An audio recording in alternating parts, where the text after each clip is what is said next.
Après mon mariage et mes grossesses, je continuais de voir Félicia. Je l'ai toujours adorée. Mais quand j'ai arrêté les tournées et que j'ai levé le pied professionnellement, on s'est perdu de vue.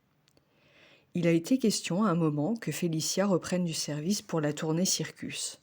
Mais sans que je sache pourquoi, elle n'a plus jamais été mon assistante.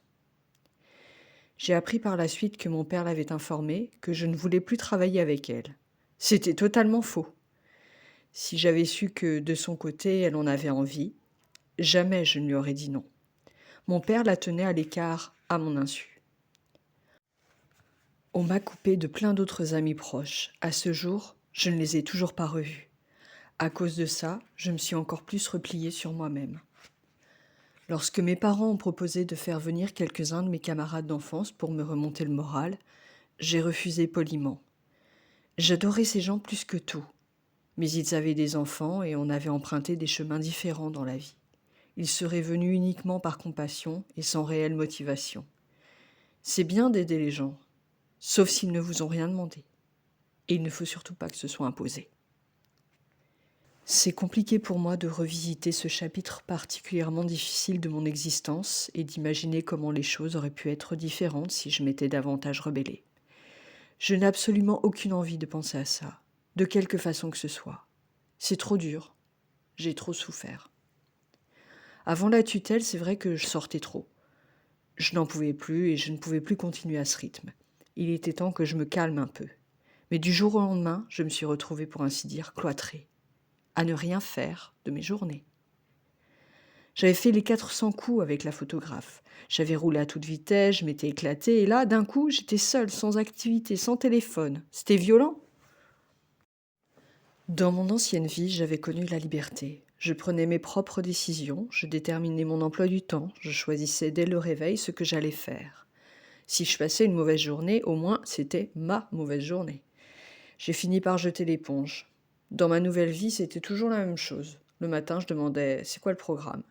Puis je faisais ce qu'on me disait. Seule, le soir, j'essayais de trouver l'inspiration dans des musiques, des films, des livres magnifiques ou émouvants, tout ce qui pouvait m'aider à oublier l'horreur de ma vie. Je m'évadais dans des mondes imaginaires, comme quand j'étais petite fille. Tout donnait à penser que chaque sollicitation était examinée par mon père et Robin. C'était eux qui décidaient où j'allais et avec qui. Suivant les instructions de Robin, les gardes du corps me remettaient des enveloppes pré-remplies de médicaments et devaient s'assurer que je les prenais. Ils ont activé des contrôles parentaux sur mon iPhone. Tout était passé au peigne fin et sous surveillance. Absolument tout.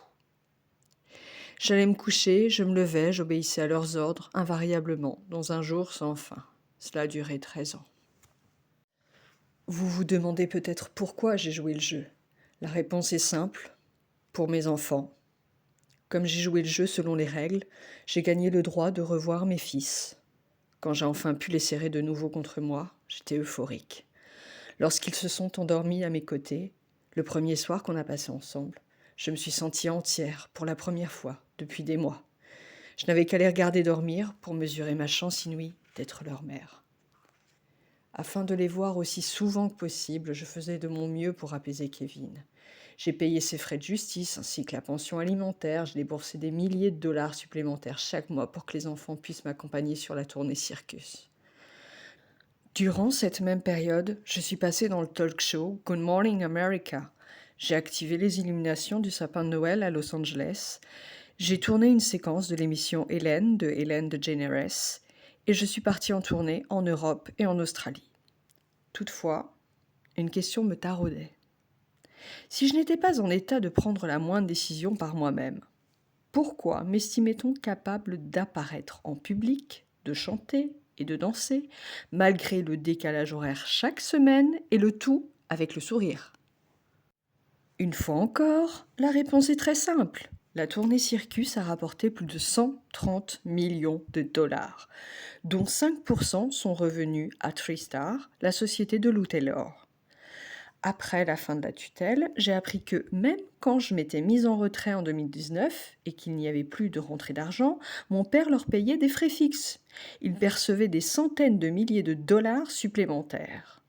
Mon père percevait lui aussi un pourcentage, auquel il fallait ajouter environ 16 000 dollars par mois. que lui rapportait la tutelle. Il n'avait jamais gagné autant d'argent. La tutelle lui a tellement profité qu'il est devenu multimillionnaire. Mais renoncer à ma liberté en échange de sieste avec mes enfants était un marché qui me convenait. Il n'y a rien que j'aime plus. Rien de plus important pour moi sur cette terre que mes enfants. J'étais prête à sacrifier ma vie pour eux.